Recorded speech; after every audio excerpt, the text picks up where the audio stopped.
Swiss bank পৃথিবীর বিভিন্ন প্রান্তের দুর্নীতিবাজ ধনীদের কালো টাকা নিরাপদে সংরক্ষণ করার জন্য কুখ্যাত এই ব্যাংক। সুইস ব্যাংক মূলত একক কোনো ব্যাংক নয়। সুইজারল্যান্ডের ব্যাংকিং নীতিমালার অধীনে 250টিরও অধিক ব্যাংকিং সেবাদানকারী প্রতিষ্ঠানকে মূলত একত্রে সুইস ব্যাংক বলা হয়ে থাকে। প্রায় কয়েকশো বছর ধরে সুইজারল্যান্ডের ব্যাংকগুলো তাদের গ্রাহকদের অর্থ শতভাগ গোপনীয়তার সাথে নিরাপদে সংরক্ষণ করে আসছে। আজকের ভিডিওতে আমরা জানার চেষ্টা করব কিভাবে গড়ে উঠল এই সুইস ব্যাংকিং ব্যবস্থা। তার আগে বলে রাখি, আপনি যদি এই চ্যানেলে নতুন হয়ে থাকেন তবে প্লিজ সাবস্ক্রাইব করে বেল আইকনে ক্লিক করবেন, আর যদি ইতিমধ্যে সাবস্ক্রাইব করে থাকেন তাহলে অসংখ্য ধন্যবাদ। আমাদের ভিডিওগুলো নিয়মিত ফেসবুকে পেতে চাইলে আমাদের ফেসবুক পেজটি লাইক দিয়ে ফলো করে রাখতে পারেন। আমি রহস্য বালক আছি আপনাদের সাথে, তো চলুন ভিডিও শুরু করা যাক।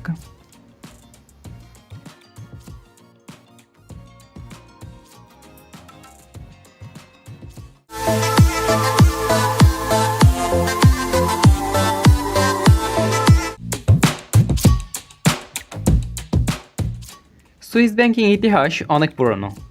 13 শতকের শুরুতে ইউরোপের বিভিন্ন জায়গা থেকে অর্থ ব্যবসায়ীরা সুইজারল্যান্ডে এসে পৌঁছায়। তাদের বেশিরভাগই ছিল ইহুদি। বিশপ অ্যাডহেমার ফার্বি 1387 সালে জেনেভার ব্যাংকারদের সুদ ব্যবসা করার অনুমতি দেয়। ইতালি, জার্মানি এবং ফ্রান্সের মতো পরাশক্তিধর দেশগুলোর মাঝে অপেক্ষাকৃত ছোট সুইজারল্যান্ড মধ্যযুগে একটি গুরুত্বপূর্ণ বাণিজ্য রুট হয়ে দাঁড়ায়। বাণিজ্যের কেন্দ্রবিন্দু ছিল জেনেভা। 16 শতকের দিকে জন কেলভিনের প্রোটেস্ট্যান্ট চার্চভিত্তিক ধর্ম সংস্কার ব্যাংকিং ব্যবসার গতিকে বৃদ্ধি করে এবং সুদ ব্যবসাকে পুরোপুরি বৈধতা দেয়। একই সময়ে সুইজারল্যান্ডের আশেপাশের অঞ্চলগুলোর রাজনৈতিক অস্থিরতা বিরাজ করছিল। সেসব অঞ্চল থেকে অনেকেই তাদের সম্পদ নিয়ে সুইজারল্যান্ডে অভিবাসী হতে শুরু করে। 17 শতকের শুরু থেকেই জেনেভাকে কেন্দ্র করে অনেকগুলো আর্থিক লেনদেন প্রতিষ্ঠান গড়ে ওঠে। 1713 সালে গ্রেট কাউন্সিল অব জেনেভা ব্যাংকিংয়ের গোপনীয়তা নীতিমালা প্রকাশ করে। এই নীতিমালায় একজন গ্রাহককে চরম গোপনীয়তার নিশ্চয়তা দেয়। ব্যাংকার তার গ্রাহক ব্যতীত অন্য কারো সাথেই কোনো তথ্য বিনিময় করতে বাধ্য নয়। 1713 সালে এই নীতিমালায় কর ফাঁকিবাজদের সুস্পষ্টভাবে ছাড় দেওয়া হয়েছিল বলে অনেকে মনে করেন। 1741 সালে আনুষ্ঠানিকভাবে সুইজারল্যান্ডের প্রথম ব্যাংক ওগেলিং অ্যান্ড কোম্পানি প্রতিষ্ঠিত হয়। 1885 সালে 6টি ব্যাংক মিলে সুইস ব্যাংক কর্পোরেশন গঠন করে। 19 শতকে ইউরোপের প্রায় সব দেশে যখন যুদ্ধের দামামা বাড়ছে, তখন বিত্তশালীরা তাদের অর্থ রাখতে সুইজারল্যান্ডকেই বেছে নেয়। 1934 সালে ফ্রান্স সরকার ক্ষিপ্ত হয়ে প্যারিসের সুইস ব্যাংকের শাখায় হানা দেয় এবং তাদের সব নথি জব্দ করে। এর ফলে তারা বেশ কিছু কর ফাঁকিবাজদের শনাক্ত করতে সক্ষম হয়। ভবিষ্যতে এরকম দুর্ঘটনা এড়াতে সুইসরা 1713 সালের সেই আইনকে আরও কঠোর করে দেয়। তৈরি করা হয় সুইস ফেডারেল ব্যাংকিং ল নামে নতুন একটি আইন। দ্বিতীয় বিশ্বযুদ্ধের প্রাককালে এবং যুদ্ধ চলাকালে কোনো ব্যাংকেই জার্মান মুদ্রা গ্রহণ করতে রাজি হচ্ছিল না। তখন জার্মানদের শেষ ভরসা হয়ে দাঁড়ায় সুইস ব্যাংকগুলো। একই সাথে তারা নাৎসিদের লুট করা স্বর্ণ জমা রাখছিল, আবার একই সাথে ইহুদিদের সম্পদও গচ্ছিত রাখছিল। 1997 সালে আন্তর্জাতিক চাপের মুখে পড়ে সুইস ব্যাংক কর্পোরেশনের উত্তরাধিকারী ইউবিএস এবং ক্রেডিট সুইস $1.25 বিলিয়ন ইহুদি পরিবারগুলোকে ক্ষতিপূরণ হিসেবে দিতে রাজি হয়। সাম্প্রতিক সময়ে কিছু জার্মান রাজনৈতিক নেতা সন্দেহ করেছিলেন সুইস ব্যাংক তাদের গ্রাহকদের স্বার্থ রক্ষার জন্য জার্মানির প্রাদেশিক অর্থ বিভাগে গুপ্তচর নিয়োগ করেছে, তবে এর সত্যতা যাচাই করা যায়নি। চলুন এবার আসি সুইস ব্যাংক কেন পছন্দের শীর্ষে। ব্যাংকিং ব্যবস্থার ক্ষেত্রে একজন গ্রাহক সবথেকে বেশি যে জিনিসটি আশা করবে তা হলো গোপনীয়তা। যদি অবৈধ টাকা বা কালো টাকা হয় তাহলে গোপনীয়তার মুখ্য হয়ে দাঁড়ায়। সুইজারল্যান্ডের ব্যাংকিংয়ের সুনাম মূলত এখানেই। ডাক্তারের সাথে রোগীর বা উকিলের সাথে মক্কেলের যেমন বিশ্বাসযোগ্য সম্পর্ক, তেমনই সুইজারল্যান্ডের ব্যাংকের সাথেও তাদের গ্রাহকদের সম্পর্ক চরম বিশ্বাসের। সুইস ব্যাংক তাদের গ্রাহকদের কোনো তথ্যই কাউকে দিতে বাধ্য না।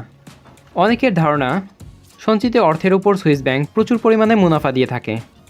সুইজারল্যান্ডের স্বনামধন্য ব্যাংক ইউবিএস খুব বেশি হলে 1.50% মুনাফা দিয়ে থাকে, তাও ক্ষেত্র বিশেষে। গ্রাহকদের ব্যক্তিগত তথ্যের প্রকাশ ঘটলে সুইস আইন অনুযায়ী ব্যাংকের সংশ্লিষ্ট কর্মকর্তাদের 6 মাস পর্যন্ত কারাবাস এবং 40,000 সুইস ফ্রাঙ্ক জরিমানা হতে পারে। এছাড়াও ক্ষতি বিবেচনা করে গ্রাহক ক্ষতিপূরণও পেতে পারে। বলার অপেক্ষা রাখে না, গ্রাহকদের গোপনীয়তা বজায় রাখতে সুইজারল্যান্ডের আইন সবথেকে কঠোর। সাধারণত ব্যাংকে অর্থ জমা রাখতে হলে অর্থের উৎস ছাড়াও কর জমা দেওয়ার ছাড়পত্র, ব্যক্তিগত খুঁটিনাটি এবং বিদেশি হলে পূর্বের অ্যাকাউন্ট বা লেনদেনের ইতিহাস জানতে চাওয়া হয়।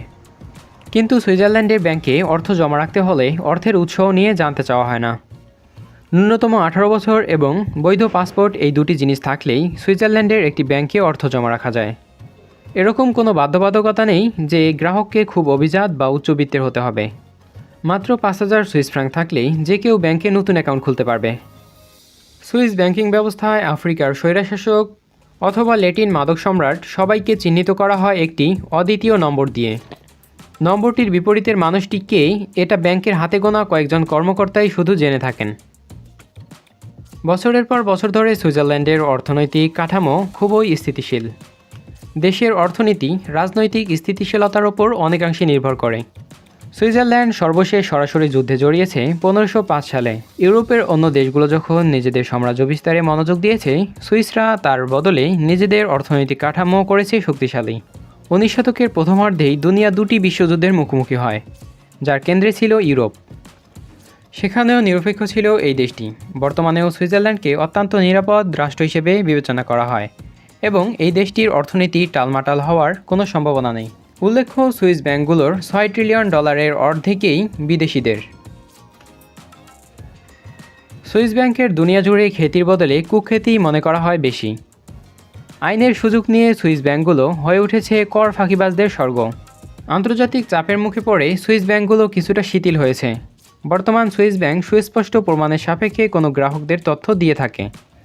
এছাড়াও ইউরোপীয় ইউনিয়ন, জাতিসংঘ বা যুক্তরাষ্ট্রের মতো বৃহৎ শক্তির নিষেধাজ্ঞায় পড়া কোনো স্বৈরশাসকের অ্যাকাউন্টও জব্দ করা হয়। 2005 সাল থেকে অব্যাহত চাপের মুখে পড়ে 2013 সালে এসে শেষ পর্যন্ত সুইস সরকার যুক্তরাষ্ট্রের সাথে তথ্য বিনিময়ের জন্য একটি আইন পাশ করে। 2016 সালে সেপ্টেম্বর মাসে ফরাসি পত্রিকা লা পরিয়েজে জানায়, কর ফাঁকির তদন্ত হিসেবে 45,161 গ্রাহকের ব্যাংক তথ্য চেয়েছে ফরাসি কর্তৃপক্ষ। এটা নিয়ে অবশ্য বেশ দর কষাকষি করতে হয়েছিল ফরাসিদের। গত বছর Organisation for Economic Cooperation and Development বা OECDর সম্মেলনে সুইজারল্যান্ড একটি চুক্তি স্বাক্ষর করার ব্যাপারে সম্মতি দিয়েছিল। চুক্তিটি স্বাক্ষরিত হলে 60টি রাষ্ট্র সুইস ব্যাংক থেকে তাদের নাগরিকদের তথ্য জানতে পারবে। পাকিস্তানের কয়েকটি জাতীয় দৈনিকের খবর অনুযায়ী পাকিস্তান এবং আরও 21টি রাষ্ট্র একই ধরনের চুক্তি করতে যাচ্ছে।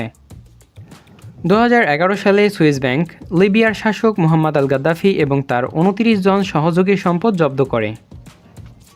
এর আগে সুইস ব্যাংক কর্তৃপক্ষ মিশরের ক্ষমতাচ্যুত প্রেসিডেন্ট হোসেনি মোবারকেরও সম্পত্তি জব্দ করেছিল। ধারণা করা হয় রাশিয়ার প্রেসিডেন্ট ভ্লাদিমির পুতিনও তার বিশাল সম্পত্তি সুইস ব্যাংকে গচ্ছিত রেখেছে। তিউনিসিয়ান ক্ষমতাচ্যুত স্বৈরশাসক বেন আলীও বিরাট অঙ্কের অর্থ জমা রেখেছিল এখানে। অবশ্য সেটি ফেরত নেওয়ার প্রক্রিয়া চলছে। সুইস ব্যাংক নিয়ে একটি প্রচলিত মিথ্যা হলো এখানে বেনামি প্রচুর অ্যাকাউন্ট আছে। বাস্তবে এটি সত্য নয়।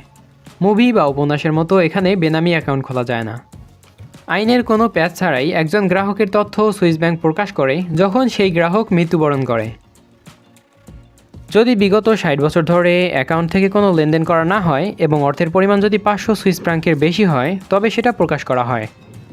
যদি কোনো উত্তরাধিকারী সম্পত্তি দাবি না করে, তবে 1 বছর পর সুইস সরকার সেই সম্পদ নিজের কোষাগারে জমা নেয়। 2015 সালে international consortium of investigative journalist অথবা ICIJ তাদের ওয়েবসাইটে সুইস লিগ শিরোনামে একটি রিপোর্ট প্রকাশ করে। 130 জন সাংবাদিকের গবেষণায় এটা বেরিয়ে এসেছে যে HSBC ব্যাংকের জেনেভা শাখায় 180 মিলিয়ন ইউরো কর ফাঁকি দিয়ে লুকাতে সাহায্য করেছে। এই রিপোর্ট প্রকাশ না করতে বিবিসির উপর প্রচুর চাপ ছিল। অনেকেই মূলত ধারণা করে থাকেন সুইস আইন তৈরি করা হয়েছে মূলত কালো টাকার মালিকদের জন্য। এটি ভুল ধারণা। তবে এটা সত্য যে লুকোচুরি এই আইনের ব্যবহার করে যাচ্ছে আমেরিকার ধনকুবের থেকে এশিয়ার কর ফাঁকিবাজরাও।